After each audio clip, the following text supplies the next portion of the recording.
김만배, 새벽 4차례 자해. 대장동 사건의 핵심 인물인 김만배 씨, 화천대유 대주주가 지난 14일 새벽 4차례에 걸쳐 자해를 시도했지만 상처는 깊지 않은 것으로 전해졌다.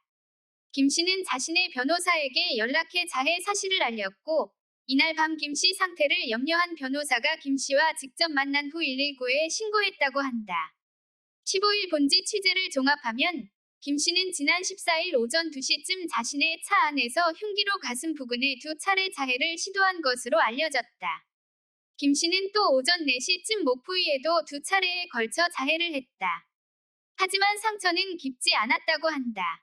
김 씨는 이후 차를 몰고 다니며 자신의 사건을 수임한 변호사와 수차례 통화하며 극단적 선택을 암시하는 말을 한 것으로 알려졌다. 김 씨는 수원에 집이 있는데 취재진이 수시로 와서 집에 가지 못하고 차로 이동했다고 한다.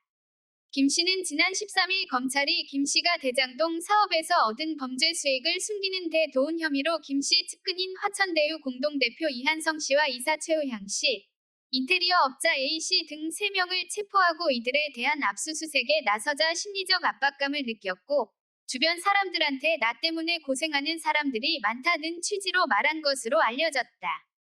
여러 상황을 바탕으로 김 씨 상태를 염려한 변호사는 이날 밤 김 씨에게 보자고 했고, 이날 오후 9시 50분쯤 수원 장안구 한 대학교 인근 도로에 주차된 차에 있던 김 씨와 만났다. 김 씨 목에 있는 상처와 혈흔 등을 본 변호사는 119에 신고했고, 김 씨는 소방서 구급대원에게 응급조치를 받은 후 오후 10시 26분쯤 아주대 병원으로 옮겨져 치료를 받았다. 당시 김 씨는 흉기로 자해를 했다는 취지로 말할 정도로 의식이 또렷했고, 생명에는 지장이 없는 상태였다고 한다. 경찰은 김 씨가 자해에 사용한 흉기는 발견하지 못한 것으로 알려졌으며, 주차된 김 씨 차량 주변 CCTV 등을 통해 자세한 경위를 파악 중이다. 법조계에선 김 씨 자해 배경에 대한 관심이 쏠리고 있다.